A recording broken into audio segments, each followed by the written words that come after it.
జగన్మోహన్ రెడ్డి గారు గత 5 సంవత్సరాలుగా అదే అదానీ కోసము, అదే గౌతమ్ అదానీ గారి కోసము ఎన్ని డీళ్లు చేయలేదు. ఇక ఎంత లంచం వచ్చుంటుంది? ఎవరు చేస్తున్నారు ఎంక్వైరీలు? గంగవరం పోర్ట్ అయితే రాజశేఖర్ రెడ్డి గారు 30 సంవత్సరాలకి గంగవరం పోర్ట్లో ప్రభుత్వం వాటా 10% అయితే 30 సంవత్సరాలలో అది మళ్ళీ ప్రభుత్వం చేతికి రావాలి అన్నది రాజశేఖర్ రెడ్డి గారి ఉద్దేశం అయితే జగన్మోహన్ రెడ్డి గారు ఏం చేశారండి? జగన్మోహన్ రెడ్డి గారు ఆ 10% వాటాని అదానీ గారికి కేవలం 640 కోట్లు అనుకుంటా, ఇఫ్ ఐఎమ్ నాట్ మిస్టేకెన్, రూపాయలకు అమ్మేశాడు. అంటే దాదాపు ఆ 10% విలువ చేసేది 9,000 కోట్ల రూపాయలు.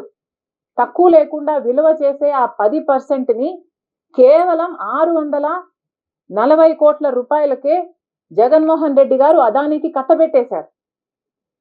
ఎంత లంచం వచ్చిందో జగన్మోహన్ రెడ్డి గారు సమాధానం చెప్పాలి. గంగవరం పోర్టులో మీకు ఎంత లంచం వచ్చింది? 30 సంవత్సరాలలో ఆ ప్రాజెక్టు మళ్ళీ గంగవరం పోర్టు ప్రభుత్వం చేతికి రావాల్సి ఉంటే దాంట్లో 15 సంవత్సరాలు అయ్యేపోయింది. ఇంకో 15 సంవత్సరాలలో ఆ పోర్టు మళ్ళీ ఆంధ్ర రాష్ట్రం చేతిలోకి వచ్చేది. ఆ వీలే లేకుండా కేవలం 640 కోట్ల రూపాయలకు 9,000 కోట్లు విలువ చేసే గంగవరం పోర్టుని అప్పనంగా ఇచ్చేశారు. మరి జగన్మోహన్ రెడ్డి గారికి ఎంత లంచం వచ్చి ఉండాలి? ఇంకొక పోర్టు కృష్ణపట్నం పోర్టు అలాగే ఒత్తిడి చేసి భయపెట్టి వాళ్ళని బెదిరించి అదానీ గారికి అమ్మిపించారు. పక్కనే జెన్కో ఉంది. జెన్కో ఇప్పుడు కోల్ సప్లై చేయాలి అంటే ఏదైతే అదానీ పోర్ట్ నుంచి వస్తుందో ఏ ధరలు వారు నిర్ణయిస్తారో ఆ ధరలకే ఇప్పుడు జెన్కో కోల్ అమ్మాల్సిన పరిస్థితి ఉంది. అంటే జెన్కో కోల్ ప్రైస్ సెట్ చేస్తున్నది కూడా అదానీ వాళ్ళే ఈరోజు. మరి జగన్మోహన్ రెడ్డి గారికి ఎంత లంచం వచ్చి ఉండాలి? ఇంకెన్ని ప్రాజెక్టులు ఇవ్వలేదు జగన్మోహన్ రెడ్డి గారు? ఇంకోటి డేటా సెంటర్ 40,000 ఉద్యోగాలు ఇస్తామన్నారు అదానీ గారు. జగన్మోహన్ రెడ్డి గారు అప్పనంగా ల్యాండ్ కట్టబెట్టేశారు. డేటా సెంటర్ అన్ని ఉద్యోగాలు వస్తాయా అండి? డేటా సెంటర్ అంటే డేటా స్టోరేజ్ చేసుకునే సెంటర్, హార్డ్వేర్ మోస్ట్లీ. 40,000 ఉద్యోగాలు ఇస్తామన్నారట, ఈయన ఇచ్చేశాడట. మరి జగన్మోహన్ రెడ్డి గారికి ఎంత లంచం వచ్చి ఉండాలి? బీచ్ శాండ్ మైనింగ్ మొత్తం అదానికే. జగన్మోహన్ రెడ్డి గారికి ఎంత లంచం వచ్చింది? సబ్మరీన్ విశాఖపట్నంలో ఏదో సబ్మరీన్ డీలు, మరి జగన్మోహన్ రెడ్డి గారికి ఎంత లంచం వచ్చింది? ఇలాంటివి ఎన్ని ఉన్నాయి? జగన్మోహన్ రెడ్డి గారికి ఎంత లంచం వచ్చింది? ఆంధ్ర రాష్ట్రాన్ని ఒక బ్లాంక్ చెక్ గా అదానికి రాసిచ్చేశాడు జగన్మోహన్ రెడ్డి గారు. ఆంధ్ర రాష్ట్రాన్ని కాస్త అదానీ రాష్ట్రంగా చేశారు. మరి ఎంక్వైరీ జరగాల్సిన అవసరం లేదా? చంద్రబాబు గారిని కాంగ్రెస్ పార్టీ డిమాండ్ చేస్తుంది. ఏ డీల్ అయితే జగన్మోహన్ రెడ్డి గారు ఈ సోలార్ పవర్ కు సంబంధించిన డీలు 25 సంవత్సరానికి చేశారో ఈ పవర్ సప్లై అగ్రిమెంటు, అది వెంటనే రద్దు చేయాలని కాంగ్రెస్ పార్టీ చంద్రబాబు గారిని డిమాండ్ చేస్తుంది. అంతేకాదు అదానీని అంతర్జాతీయ స్థాయిలో అవినీతి పరుడుగా డిక్లేర్ అయ్యాడు కాబట్టి ఆయనను కూడా మన రాష్ట్రంలో, ఆంధ్ర రాష్ట్రంలో బ్లాక్ లిస్ట్ చేయాల్సిన అవసరం ఉంది. అంతేకాదు అదానీ జగన్మోహన్ రెడ్డి గారు చేసిన అన్ని డీల్స్ ని కూడా ఎంక్వైరీ వేయాలని కాంగ్రెస్ పార్టీ డిమాండ్ చేస్తుంది. ఇప్పుడు ఏ డీల్స్ అయితే జగన్మోహన్ రెడ్డి గారు కుదుర్చుకున్నారో ఆ డీల్స్ కూడా సబబో కాదో క్యాన్సిల్ చేయాలో చంద్రబాబు గారు రివ్యూ పెట్టాలి, డిసిషన్ తీసుకోవాలని, ప్రజల శ్రేయస్సు కోరేటట్టు ఉండేటట్టు ఆ డిసిషన్ ఉండాలని కాంగ్రెస్ పార్టీ డిమాండ్ చేస్తుంది. ఇంకొకటి కూడా చెప్తున్నాం చంద్రబాబు గారికి.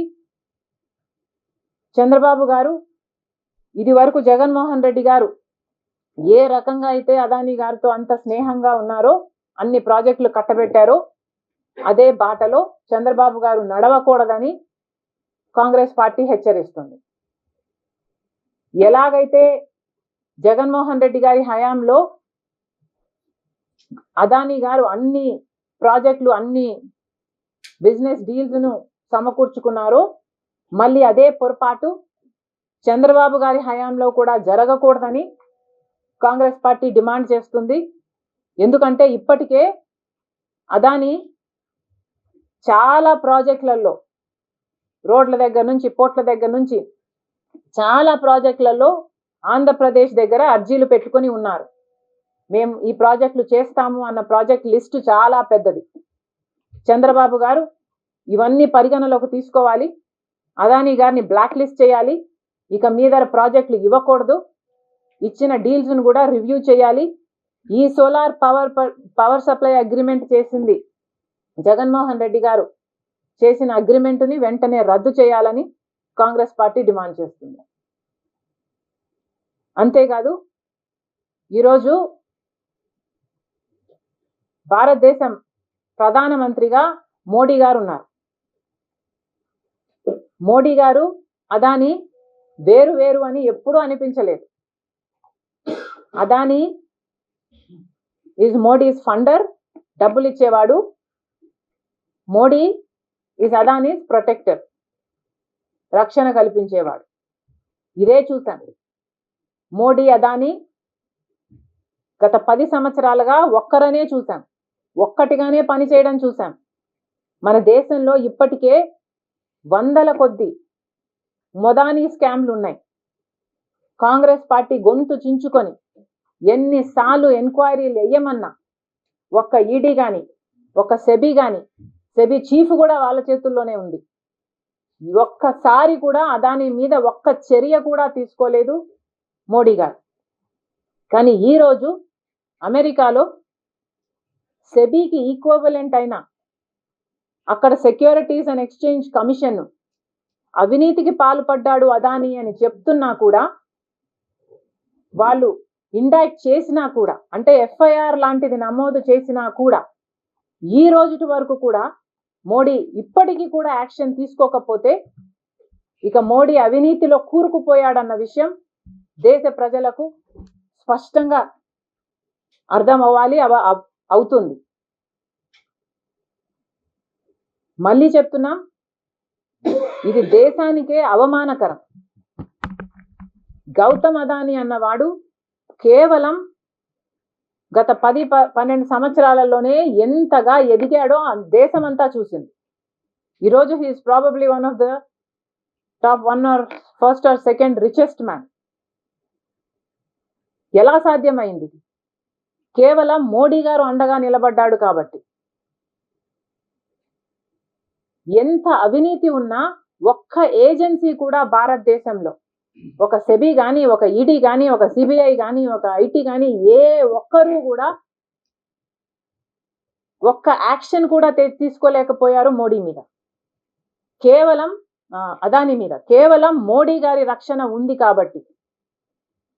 ఇది చాలా అన్యాయం, అవమానకరం.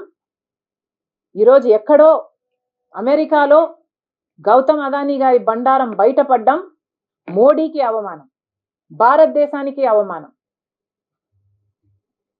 ఈరోజు మోడీ గారిని కాంగ్రెస్ పార్టీ ఒక్క ప్రశ్నకు సమాధానం చెప్పమని అడుగుతుంది. అయ్యా, ఈ దేశాలకు భారతదేశానికి అమెరికాకి ట్రీటీ ఉంది. ఈ ఎక్స్ట్రడిషన్ ట్రీటీ ప్రకారము ఏ దేశంలోనైనా క్రైమ్కు పాల్పడితే వాళ్ళని ఎక్స్ట్రడైట్ అయినా చేయాలి, లేదా ప్రాసిక్యూట్ అయినా చేయాలి. ఈ 2 దేశాలకు ట్రీటీ ఉన్నమాట వాస్తవమైనప్పుడు మరి గౌతమ్ అదానీని యుఎస్ డిపార్ట్మెంట్ ఆఫ్ జస్టిస్ దోషిగా నిలబెడుతున్నప్పుడు మోడీ గారు సమాధానం చెప్పాలి.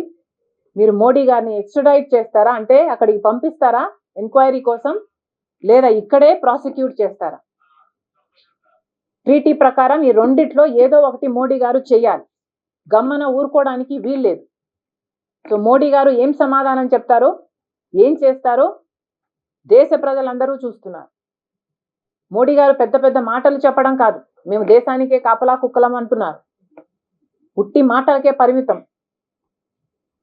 గత 10 సంవత్సరాలలో అదాని ఇంత బాగుపడ్డాడు అంటే మోడీ గారి అండ వల్లే. మళ్ళీ చెప్తున్నా, దేశంలో ఇంత అవినీతి జరుగుతున్నా కూడా మోడీ అండ వల్ల ఇలాంటి పెద్ద పెద్ద వాళ్ళే బయటపడుతుంటే ఇక మన దేశం ఎలా బాగుపడుతుంది?